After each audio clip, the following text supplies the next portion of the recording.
ahead. All members of the committee should have their video on, but will remain muted until the chairman invites them to speak. All members of the press and public will remain muted unless they have registered to speak, and the chairman will let them know when they can make their representation. The format of the meeting will be as per the agenda published. Please note there are copies of the presentations on our website under the Development Committee for today, so if you would like to go onto our website, you can see the presentations at the same time as this one. Thank you. Thank you very much. Just to introduce myself, I'm Councillor Filmer, I'm chairman of the committee, and to give you a background as to how we're going to operate today. Each application will be taken in turn, with the officers outlining the application, followed by public speaking time. Then the members will debate, and finally then they will decide on the application. I would just remind all members of committee who wish to speak, please can they indicate via the online chat, and I'll call you in turn. During the debate, there will be a proposer and a seconder for a resolution. Members will then vote on this proposal in turn, confirming that they have been present throughout the application being considered, and that they will vote for, against, or abstain on the proposal that's been put. Votes will then be counted and the results will be announced. I'll now ask the officers and councillors who will be taking part in the meeting this afternoon to confirm that they can see and hear me and to introduce themselves. So if we start with the planning officers, Mr. Howlett. Good afternoon, Mr. Chairman. I can confirm I can hear and see you. My name is Stuart Howlett and I head up the planning service here at Sedgemoor. Thank you. Mr. Noon. Yes, thank you, Chairman. My name is Adrian Noon. I am the lead officer for the East and I will be presenting the application, and I can confirm that I can hear and see clearly. Thank you. Thank you. From our legal team, Mrs. Lehman. Thank you, Chairman. My name is Dawn Lehman. I am the legal advisor to the committee and I can confirm that I can hear and see you. Thank you. From our Democratic Services team, Mrs. Nicholson. Good afternoon, my name's Layla Nicholson, I'm the committee manager and I can confirm that I can hear and see you all. And if we come to the members of the committee, if we can start with Councillor Granter. Yes, good afternoon, Chairman, thank you. My name's Councillor Graham Granter. I represent the Fairfax ward here in Bridgewater and I can hear you loud and clear. Thank you. Thank you. Councillor Glassford. Good afternoon, Chairman. Yes, I can hear you and see you clearly, and I represent Fairfax Ward, Bridgewater. Thank you. Councillor Pearce. Good afternoon, Councillor Cathy Pearce, Westover Ward, Bridgewater, and I can see and hear you. Thank you. Councillor Gibson. Hello, good afternoon. Councillor Lee Gibson, representing Eastover Ward in Bridgewater. And I can hear and see you. Thank you very much. Councillor Scott.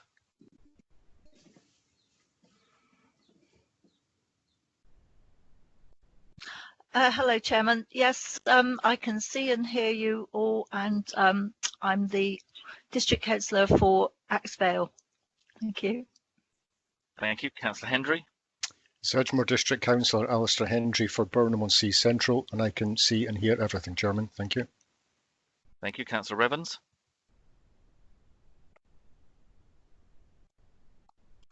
Good afternoon, Mr. Chairman. Councillor Bill Revens from North Petherton. I can see and hear you all loud and clear. Thank you very much. Thank you. Councillor Kingham. Good afternoon, Chairman. Yes, Stuart Kingham. I'm the ward member for West Powdens and I can hear you loud and clear. Councillor Bradford. Councillor Alan Bradford representing North Petherton, and I can hear you loud and clear, Mr. Chairman. Thank you. Councillor Bolt. Good afternoon, Chairman. Brian Bolt, Councillor for Cannington and Wemden Bridgewater. Can see and hear everybody. Thank you. Councillor Grimes.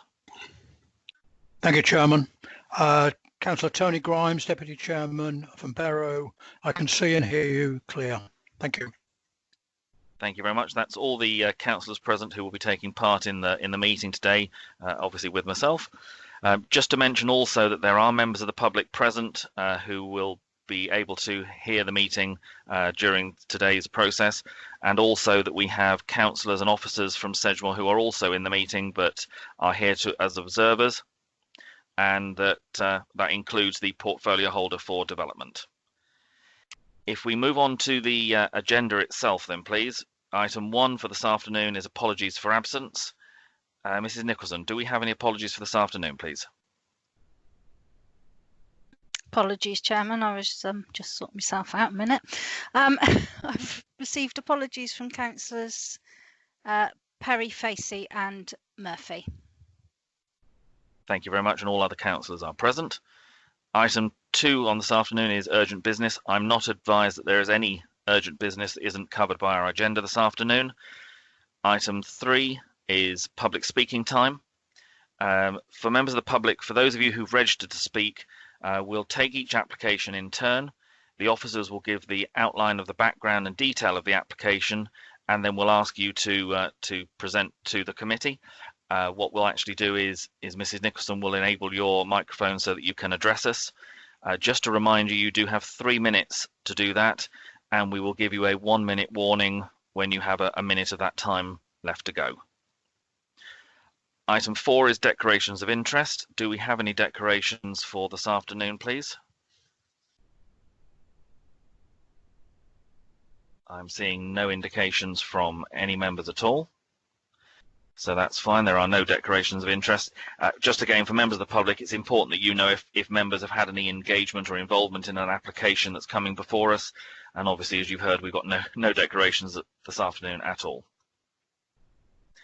The next item on the agenda for this afternoon is the planning applications themselves. So members, if I could ask you to turn to page 35 in your papers, or alternatively on your laptop, that's the application for Wedmore. The reason being, we have, as usual, we take applications where we have speakers present first. So we will take the application on page 35. I'll just give you a couple of seconds to get there if you need to. And Mr. Noon, if you can introduce this one for us, please.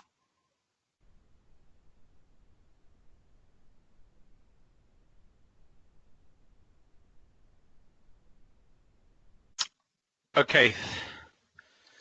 Thank you, Chairman.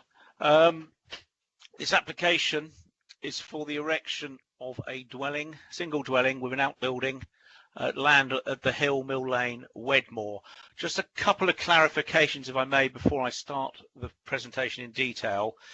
If you note in the principal section, the penultimate paragraph of the principal section does conclude midway through a sentence, unfortunately. And if you can find that sentence, it starts with, it is considered therefore that both as a result of the physical, and then it should go on to say, and functional detachment of the application site, it does not meet the locational test of policy D9 in terms of being well related to the Tier 2 settlement of Wedmore. Apologies for that transcribing error somewhere along the way. I've also just been asked to clarify the position that our rights of way officer has taken. They raised an issue of right of access. At the moment, this land is agricultural. The adopted highway stops some way short of the site, and as such, it probably only has access in connection with its current agricultural lawful use. That is a matter that would be needed to be addressed under other legislation. Were we minded to grant planning permission for a house here, they would have to sort out the relevant legal right of access for a residential property. Now that is something that doesn't fall within planning considerations beyond whether or not the highway's access is safe. That will be something for them to sort out under other legislation. The other clarification, just briefly, the application of our standing advice, the officer has reported that the county position as far as an application such as this is that standing advice applies. That standing advice in this sort of application relates to the access and the parking arrangements. Those are considered within the body of the report, and the reasoning is there in that highway section. So it has been looked at, although that's not the detailed highways comments. It's the officer's judgment on that issue. Okay, if I can move on to the first slide. Apologies in advance, there is a slight delay due to internet connectivity. Slide number 1 is the aerial photograph showing the application site down at the end of this little dead end lane here. Going to the second slide in more detail, we have an outlier cluster of 2 or 3 properties at the eastern end of the site. There is a more defined cluster towards the western end of that lane, and Wedmore is off further to the west itself. To the third slide, showing for the purpose of the land ownership, the applicant owns the adjoining property, the hill and this paddock, and the site is indicated in red. Going to the fourth slide.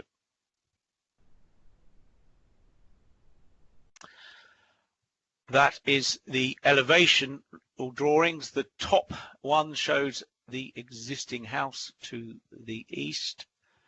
And then we have the proposed house. It is, as you can see from the middle row, or it is lower than the road. There are some concerns about the palette of materials, but in this instance, where we are dealing with the principle of the development, the palette is felt as something that could be addressed at a later date, if need be. So you can see the bottom right-hand drawing is the one that would look out over the field. The bottom left one is the one you would see coming down the lane towards it, and then the top left is the one you would see over the hedge of the lane. And slide number 5, the floor plans. It's an upside down house, as it were, in that most of the bedrooms are at lower ground floor on the bottom of the drawing, and then the main accommodation of 1 bedroom is at first floor level, taking advantage of the views. 6th slide, to give you the detail of the site layout. Sits within the plot with a couple of parking spaces. Those parking spaces do not meet the full county standing advice, in that they don't have the off-site turning space that we would normally require. However, given the nature of this lane, it's a dead end serving 3 other properties here. It is not considered that the lack of on-site turning space is fatal to the application, given the likely levels of traffic on this lane. Slide number 7. The first of the photographs stood on the lane looking down towards that little outlier cluster. That's the applicant's house, the white property. The site is on the left over the hedge. Going to slide number 8. Just going down towards that house, looking into the site, you can see existing field entrance there, and then the lane running up in the Wedmore direction. Slide number 9. Simply turns the camera around, looking straight up the lane. As you can see, it's, I think, clearly a very low trafficked rural lane. They would need to secure the relevant rights of access to access the dwelling, but I think the levels of traffic here are unlikely to mean that the turning space has to be provided on site, and we don't feel that's an issue that is one for goes to the heart of the matter in this instance. And then slide number 10, just stepping inside the site, looking along the hedge, looking back up in the Wedmore direction. As you can see, the site slopes away from the road. That sort of design of the house set in so that lower ground floor is a little bit below lane level. Then the upper floor has the main accommodation.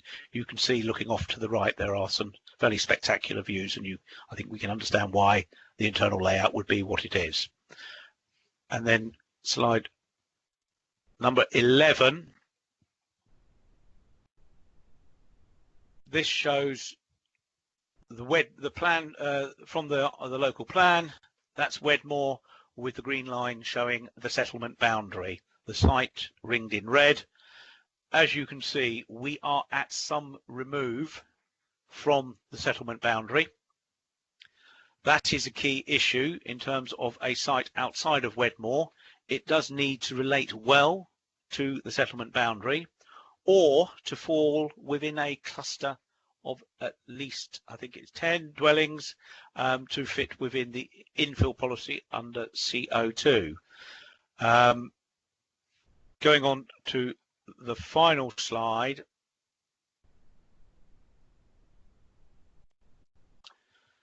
To elaborate on those key issues, the principle of development, for it to be infill, it needs to be within an identified cluster or well related to Wedmore. In this instance, we feel it is neither.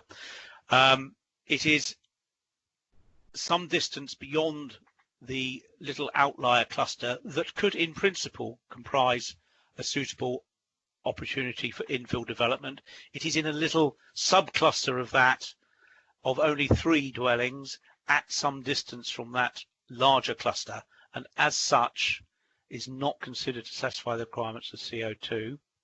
In terms of the second strand of justification, self-build allows for development that is well related to the settlement boundary. As the previous slide shows, we are at some distance, in fact separated by an allocation in the local plan. Just going back to that,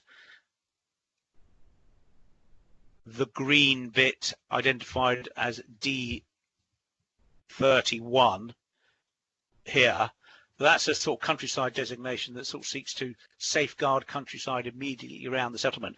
We have actually leapfrogged that, so I don't feel that we can reasonably say that this is well related to Wedmore itself. And then just going back to the key issues, there are, we feel, some issues with policy D2 in terms of the materials and the finishing. Those, I think in this instance, we could be dealt with by condition.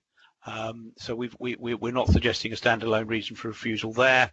In terms of the Wedmore local plan policy, that also sort of expects more traditional materials than are being proposed here. Finally, in terms of highways, ecology and other technical matters, there are not considered to be any insurmountable issues there that could not be addressed by condition were we minded to approve this. However, going back to the principle of development, we feel this site just doesn't qualify for support under policy CO2 or D9, and therefore the recommendation before you is one of refusal. Thank you. Thank you very much. As I mentioned earlier, we do have a speaker on this application. It's Lee Wright, who is the agent. Mrs. Nicholson, if I could ask you to enable the speaker's microphone. And if Mr. Wright, if I could just confirm or remind you, you have the 3 minutes to address the committee. If you can just check that the microphone is working for me. Good afternoon, Chair. And that's terrific. Thank you very much. So start whenever you're ready, and we'll let you know when you've got a minute of your time left to go. Thank you. Good afternoon, councillors. I'm Lee Wright, planning agent for the application. This is a proposal for a high quality, highly energy efficient self-built home for the applicants, Chris and Marina Jonas, who live in their current family home immediately adjacent the application site. As a planning agent, it is unusual to deal with an application whereby the applicants have approached the planning process in a textbook manner, as Chris and Marina have done. Having lived here for many years, they approached their neighbours and the parish council to discuss their proposal from the earliest of stages. They also held pre-application talks with the local planning authority. We believe this is reflected in the report before you that has no objection from statutory consultees, a detailed support from the parish council, and there is also a detailed statement from the ward council of Polly Costello that we ask you to read. The reason that this application is before you rests with the fact that the applicants have placed the proposed self-build dwelling closest to their current home, where neighbours and the parish council preferred the development to be. The alternative was some 100 metres away at the other end of the paddock and closest to neighbouring properties where the planners preferred the development to be, and where it would appear planners would otherwise support development. The reason for planners wanting the development located at the other end of the paddock relates to a policy interpretation whereby planners consider there to be sufficient built form and a nucleus of dwellings to meet policy. We suspect this is based on the wording of paragraph 5.196 of the local plan and repeated in the report before you, whereby the word typically is used before suggesting a nucleus of at least 10 dwellings. We put to you that the word typically does leave room for interpretation. There is built form in the applicant's preferred location where there is a nucleus of 3 or 4 dwellings. This may well be an isolated nucleus, but ironically, there is a similar isolated nucleus of 3 or 4 dwellings on the opposite side of Millwall Lane to the planner's preferred location. You have 1 minute to go. This dilemma has presented Chris and Marina is the same question that it poses to you as decision makers, and that is, should common sense prevail and the strong wishes of the community come before an interpretation of planning policy? This is not a case of an application being far removed from policy, but one where the difference is small. It is also not a case of applicants blatantly ignoring the planners, but one where they are carefully trying to balance community wishes with their desires to build their own home. On a smaller point, there is the matter that the planners question the use of timber cladding of the upper floor of the proposed dwelling. This only came to light last week when the officer report before you was published, and it is not something the applicants want to be a determining factor. We ask that you all consider support of the application in its current form. However, if councillors are otherwise minded to approve the application and require the timber cladding to be changed, we ask you to consider delegating approval to the planning manager or covering it with conditions as already suggested to you by the planning department. We thank you for your time. Finished. Thank you, Chair. Thank you very much and very well timed. Mr. Noon, before I come to members, is there anything you wish to comment on? Sorry, yes, if I may, just to clarify our policy position on this. Mr. Wright there referred to an interpretation of policy CO2. Now, policy CO2 allows for infilling in rural settings where we are dealing with a small village or hamlet that has a clearly defined nucleus of existing dwellings. Now, within the policy, the number isn't set out, but as Mr. Wright correctly identifies, the accompanying text does say typically at least 10 existing dwellings. Whilst I would agree with him that there is a degree of interpretation implied by the use of the words typically, I think in this instance we're looking at this, given that we're looking at 2 small clusters here separated by a green field. I think the cluster we're looking at here is 3 dwellings. Our view is that not by any stretch of the imagination does that fall under the ambit of typically 10. We at pre-app were presented with a proposal for 4 houses that filled between, if I can move my cursor slowly, from the top northwest corner all the way down to this southeast corner. At that point, we felt no, that was extending the built form of the principal cluster all the way out to the point where it joins up with the subcluster. And Mr. Wright was quite correct that our preferred option, and we believe there is policy justification for, would be a dwelling in this top northwest corner, rounding off between the linear form running away to the northwest and the little grouping on the opposite side of the road. That was what we indicated there would be some support for. I understand that's at odds with local views, but we are where we are in terms of the wording of the policy. It is not there to sort of join up clusters or to move them out of the principal cluster to outlier clusters. And I think it does create the difficult issue here is if we start building from the smaller cluster back towards the bigger cluster, are we then leaving an even more marked infill opportunity to build up all the way? And that was one of my concerns when I sort of pushed back against the initial proposal for 4, but did offer clear encouragement for a single one at the northwest end. And that was my thinking, and that brings us to the recommendation today. Thank you very much. Members, any comments or questions, please?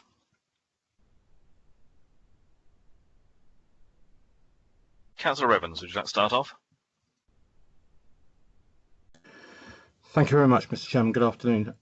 First of all, I don't know whether other members saw it, but I think there was a conversation between two officers that appeared on our screen. And I'm aware that that may be a conversation that was private between two officers, but it did appear. And I'd just like guidance, please, possibly from the legal officer, as to how we should proceed with that. Mrs. Lehman. Thank you, Chair. Councillor Evans, I seen a flash of a message come up.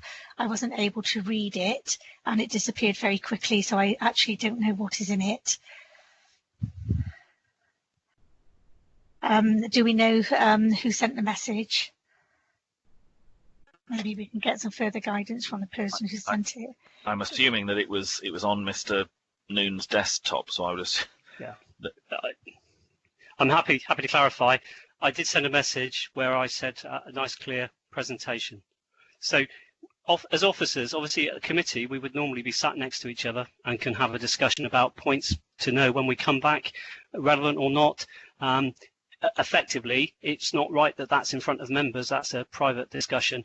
Unfortunately, obviously, it must have popped up on Mr. Noon's desktop as he was showing it. So it's purely nothing. It's a conversation that we would normally have in the committee room between officers as we're discussing the proposals. So apologies for the confusion on that. Yeah, what I saw was a comment on the presentation from the agent with reference, I think, to a textbook, and that's what I just wanted to clarify, because it did seem to be questioning an aspect of the presentation.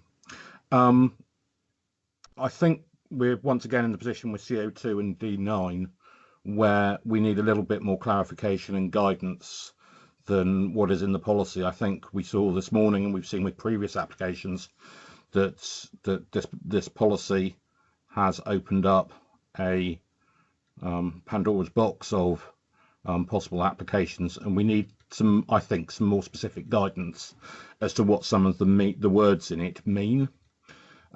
If one, for example, if one looked at Mill Lane as a whole, then it would be policy compliant. If, which is what the applicants are suggesting, if it was seen as two clusters, it is therefore not policy compliant. And I can see both sides of this argument.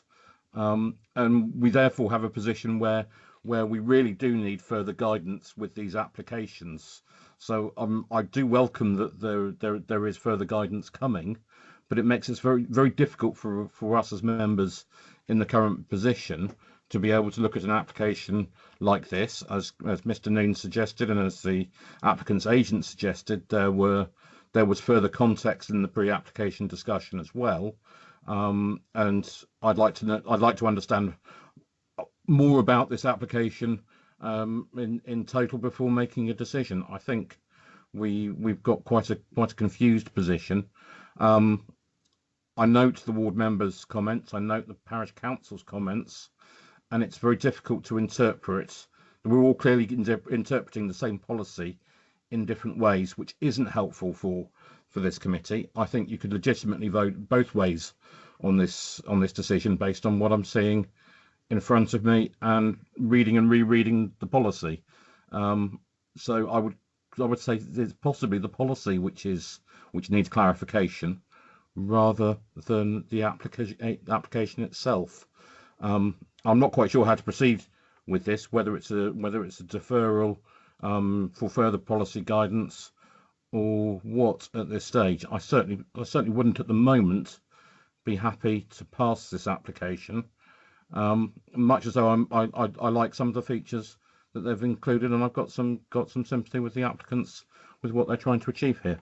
So I'm still a little bit undecided, and look forward to hearing other members' contributions. Thank you, Councillor Evans.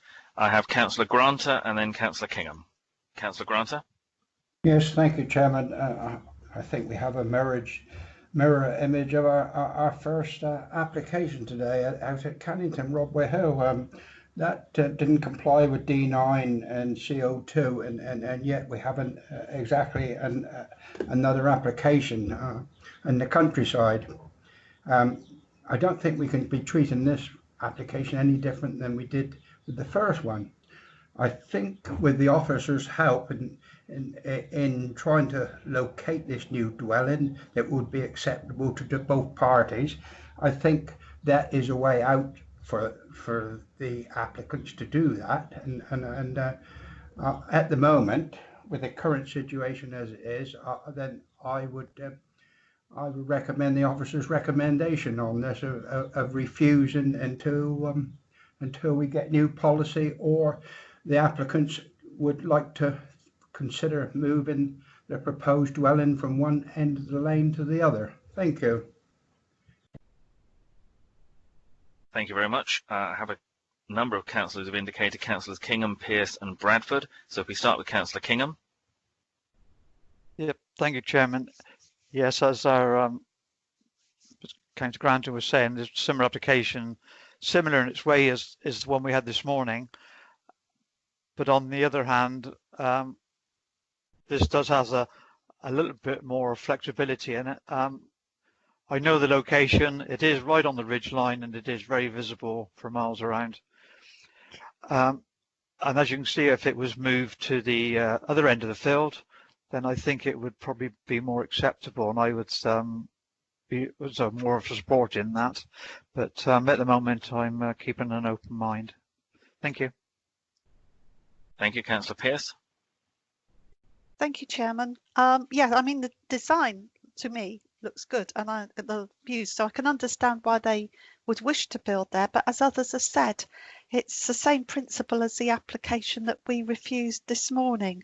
And those policies are in place for good reasons. And my worry would be if we were to agree this one, it would set the precedent for further applications to infill that space. And those other applications might not have the support of the community. So I would wish to second Councillor Granter's recommendation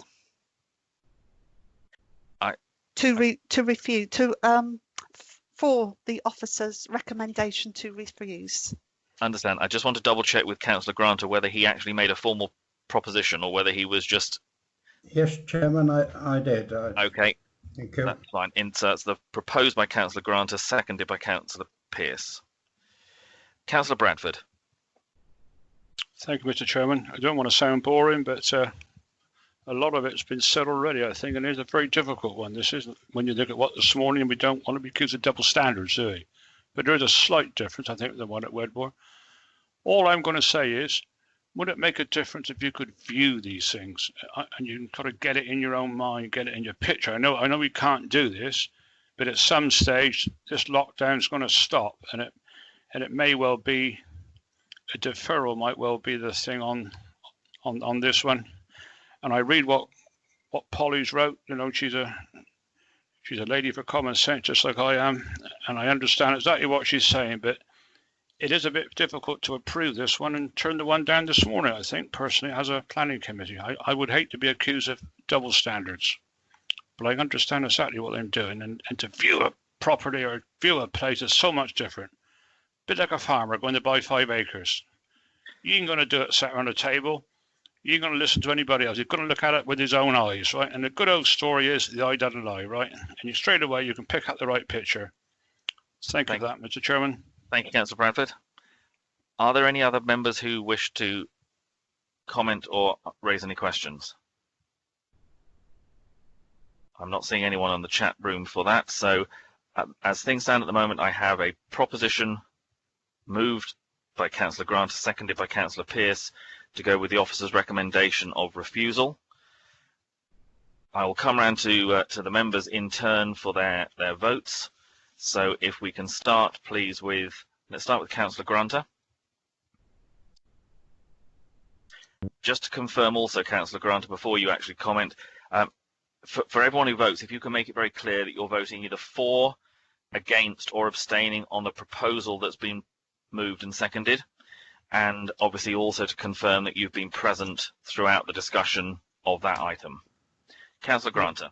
Thank you, Chairman. Yes, I have listened to the debate and I've seen and heard every word of that. And my conclusion is that I would like to back the officer's recommendation of refusing this application. Thank you.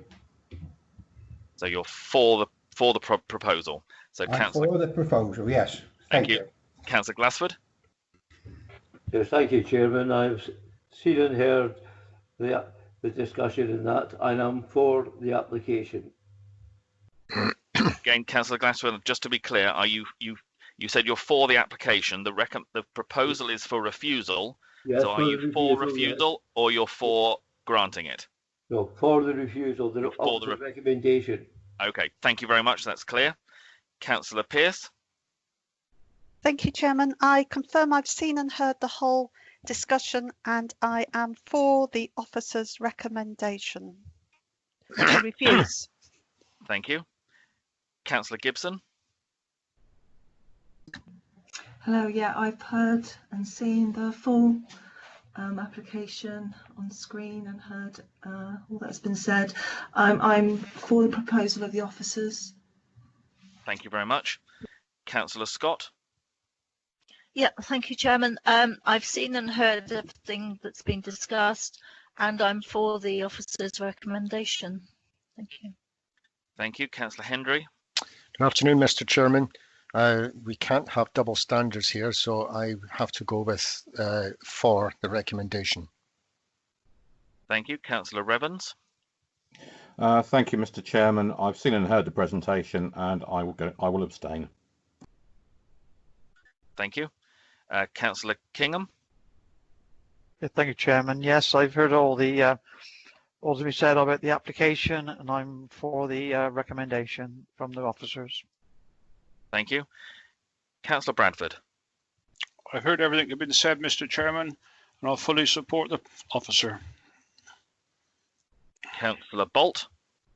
Yeah, present throughout the whole application, and I'll abstain. Thank you. Councillor Grimes. Thank you, Chairman. I've seen and heard the presentation and I'm for the recommendation. Thank you. Thank you. And finally, for myself, I've also seen and heard the presentation and I'm for the proposal that was for refusal. So, Mrs. Nicholson, if we could just confirm the votes, please. Thank you, Chairman. There are 10 votes in support of the officer's recommendation to refuse permission and 2 abstentions. Thank you very much, and that's all councillors counted, so that is clearly carried, so the permission is refused on that application. Members, if you can turn please to the next application we have before us, which is on page 22. Yes, page 22. And Mr. Noon, if you'd like to introduce this one in Shipham, please.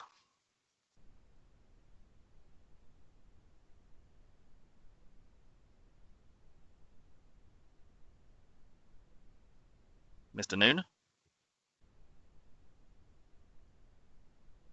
Apologies, just reorganizing screens and trying to. Apologies for any error in my presentational skills on the last application. I fear I may have left my cursor hovering over something that popped up on the screen I wasn't looking at. Apologies to everyone.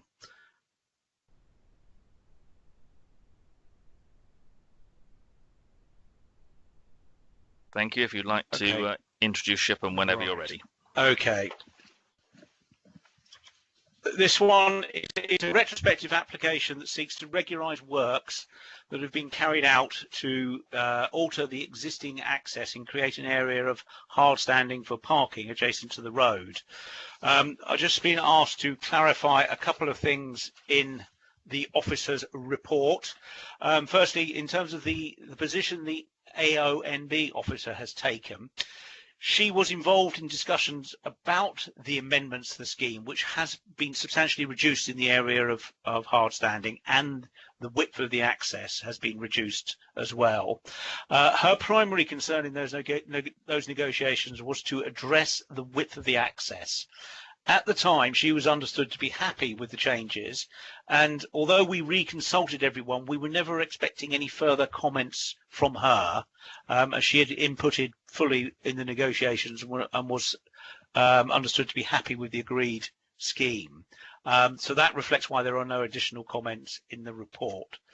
An issue has been raised about the possibility that a heavy goods vehicle might attempt to use this site. I think there has been a history of this, and this may have had something to do with the works that were carried out without planning permission. However, the proposal as presented this afternoon is simply for an area of parking within a domestic property.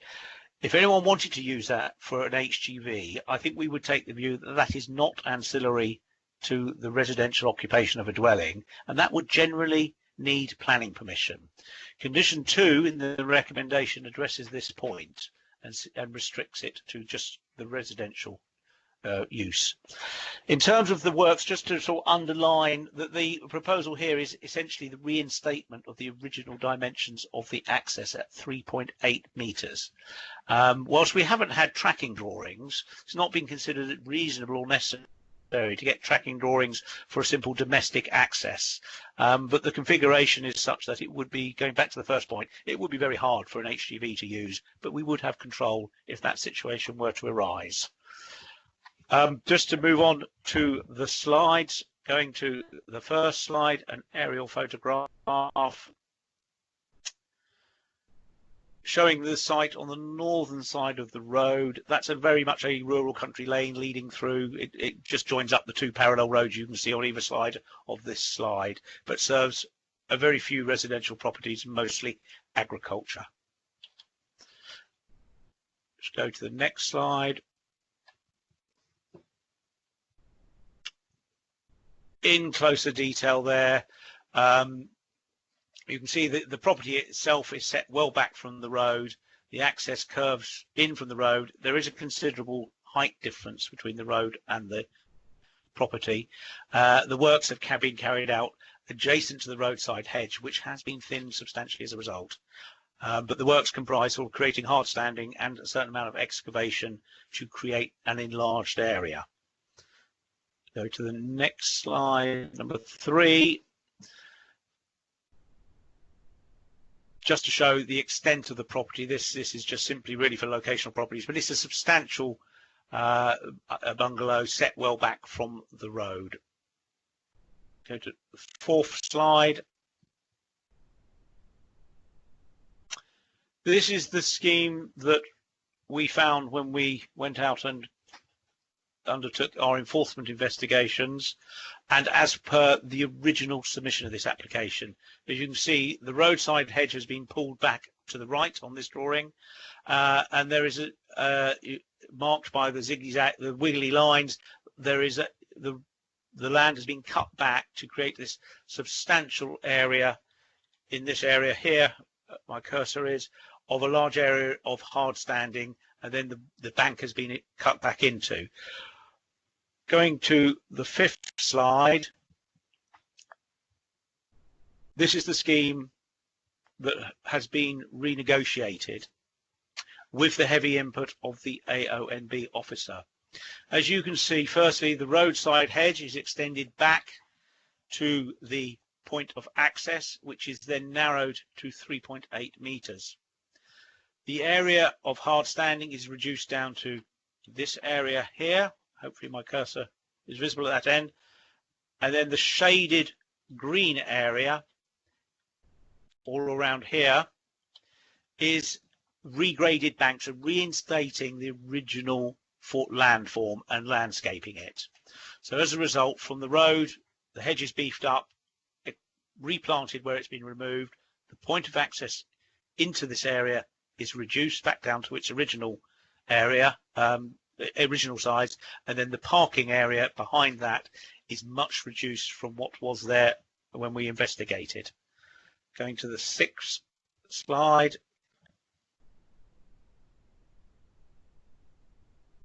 That's courtesy of Google Earth prior to the works taking place.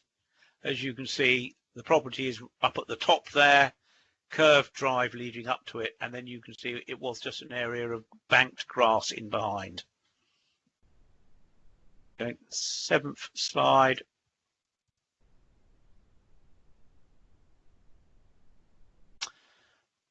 As we found the site as part of our enforcement investigations, you can see the roadside hedge has taken quite a bit of work.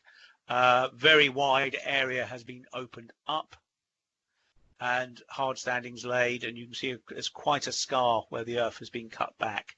Now that hedge is to be restored back to this, towards the photographer, such that between the end pillar and the replanted hedge there would then be about a 3.8 metre gap. That would then go into the parking area. The bank would be reinstated down towards roughly where that car is parked to get rid of that sort of earth scar, and replanted, and the extent of it going right in back behind the hedge would be reduced. That comes up in the next slide, number 8.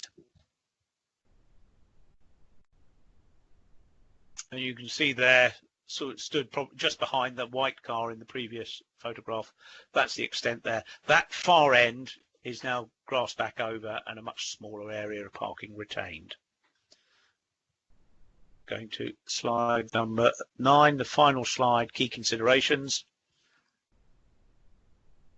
In terms of the principle of development, this is, while it is within the garden of a domestic property, it is proposed as parking for domestic vehicles. As such, it is not considered there's any objection to the principle of that use within a garden. We are suggesting condition number 2 that would control any parking of non-domestic vehicles. I think that would certainly include an HGV. We do have to be alive, though, of course, that small businessmen, traders, plumbers, electricians, builders, etc., quite often have a company van that lives at home. That sort of thing would not be unreasonable here, but I think we do have control over HGVs, which we wouldn't expect a lorry driver to park at home. In terms of landscape and visual impact, that's the key issue on this one. This was generated by complaints about the earth moving we see in the photographs. That was unacceptable as we found it and as initially submitted. The amended scheme has had the input of the AONB officer. It is much reduced in its scope. It reinstates the landform. It reinstates the roadside hedge. It reduces the area of hard standing and landscapes it.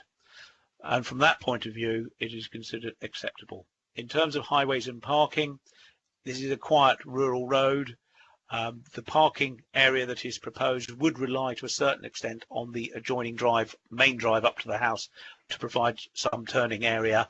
But what is available here is certainly, there's more than sufficient parking for the property, and any sort of compromise in tightness of manoeuvrability in and out of this area, plenty of space up at the house, but for this particular parking area, then they would be able to use the existing drive, and that is felt to be reasonable given the likely levels of traffic on this quiet rural road.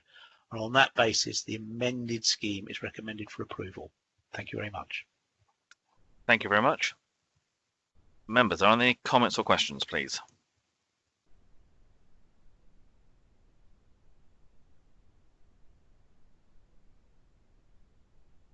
I've got Councillor Scott first, please. Yes, thank you, Chairman. When I first looked at this, I know this area very well, just living down the road. I thought I would be happy to go along with the recommendations with the 5 conditions. But I would like to say that it is actually quite a busy road because it does take heavy HGV vehicles up and down, both to the wood yard and also the quarry lorries across that road. I'd be really upset about one car going in there and how it's going to access that road. It seems very tight with the hedge coming right out. I mean, I guess it will be an improvement because it's already been constructed. So I'm in support of that, but I'd just like to flag up that it is actually quite a busy rural road. Thank you. Thank you. Councillor Kingham. Yes, thank you, Chairman. Yeah, it's not just a rural lane. It is a busy lane, as Councillor Scott said, because it's also is used by the stock car racing, which is just to the Cheddar racetrack, which is just up that road. I'm so quite happy with the revised scheme that they've put in. But going through to the landscape officer's comment, she mentioned that there was some conifers planted, which they would like to see removed and more native species planted back. But I don't see it in the recommendation that's in front of us today. And so I'm quite happy to move the recommendation as it is proposed. Thank you, Mr. Noon. Do you want to come back on the planting scheme?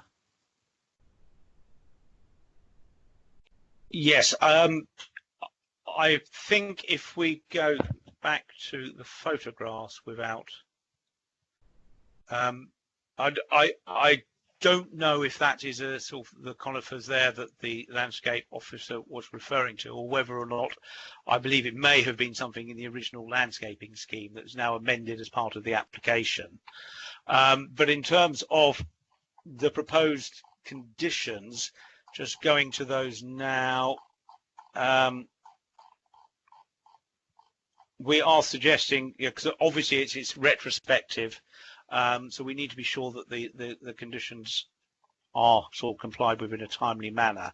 But we are suggesting that the landscaping scheme shown on a specified drawing is implemented in the first planting season following the reinstatement works. And though the amended landscaping scheme, the landscape officer is happy with. So hopefully that answers the question. Councillor Kingham, you happy with that?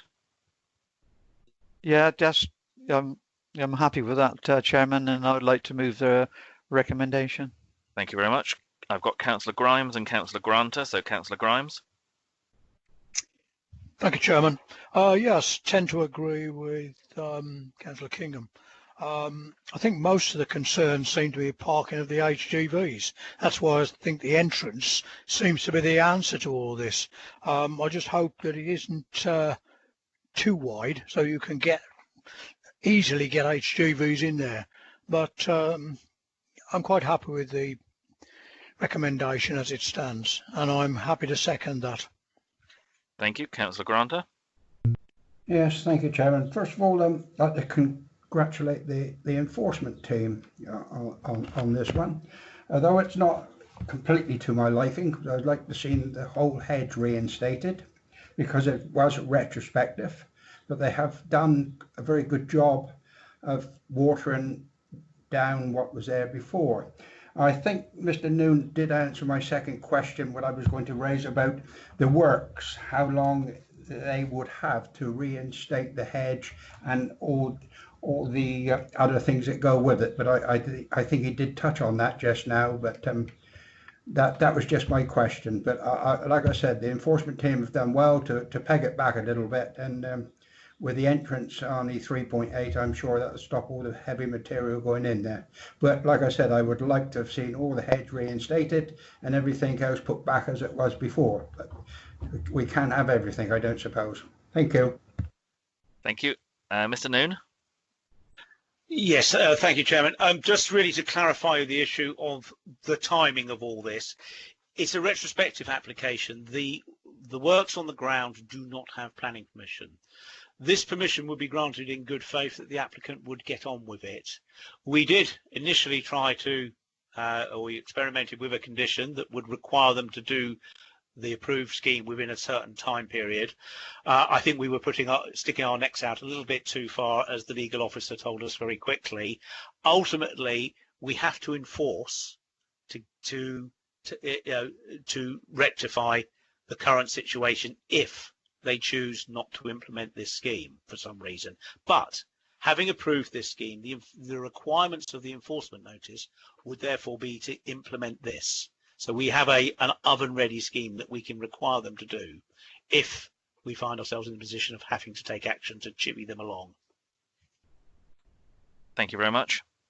Are there any other comments or questions from members?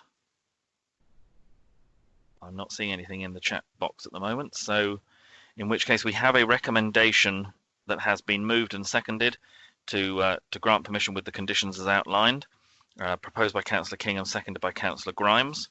So again, I will come round to members in turn for their views, and again, if you can be clear as to whether you are for, against, or abstaining in terms of the proposition that you've had put by the councillors, and also to confirm that you were present throughout the presentation and able to hear and see it. So if we start this time with Councillor Grimes. Thank you, Chairman. I've seen and heard the presentation, and I'm happy to go with the officer's recommendation. Thank you. Thank you. Councillor Bolt. Yeah, seen and heard the presentation, and again for the recommendation. Councillor Bradford. Thank you, Mr. Chairman. I've heard and seen everything going in front of me, and I fully support the officer. Thank you. Councillor Kingham. Yes, thank you, Chairman. Yes, I've heard all the debate, and I'm happy to go with the officer's recommendation. Thank you. Councillor Revens. Thank you, Mr. Chairman. I've heard and seen the presentation and the report, and I will accept the officer's recommendation. Councillor Hendry. Good afternoon, Mr. Chairman. Yes, I've seen everything, heard everything, and I'm perfectly happy to go with the recommendation. Thank you. Thank you. Councillor Scott. Yes, thank you, Chairman. I've seen and heard the whole presentation, and I'm happy to go with the officer's recommendation. Thank you. Councillor Gibson. Hello, good afternoon. Yeah, I've seen and heard the whole application and presentation, and I'm happy to go with the proposal. Thank you. Thank you very much. Councillor Pearce. Thank you. Yep, I've seen and heard the whole presentation and am for the officer's recommendation. Councillor Glassford. Thank you, Chairman. I've seen and heard the whole presentation and quite happy to go with the officer's recommendation. Thank you. And Councillor Granter. Yes, thank you, Chairman. I've heard and saw the application, and it's better than nothing at all, so I'm in favour of the officer's recommendation. Thank you. Thank you very much. And just to confirm, I've also been present during the whole presentation, and I'm happy to go for the proposal to grant permission. Mrs. Nicholson, if you could just do a confirmation of the vote, please. Confirmation of a unanimous vote of 12 in support. Thank you very much. So that is clearly carried. Therefore, the permission is granted. Right, members, that brings us to the end of the applications that we have this afternoon. I don't know, Mrs. Nicholson, if there's anything you want to add at the end of the meeting at all.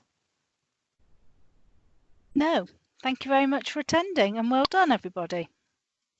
Thank you all very much then, and we'll close the meeting.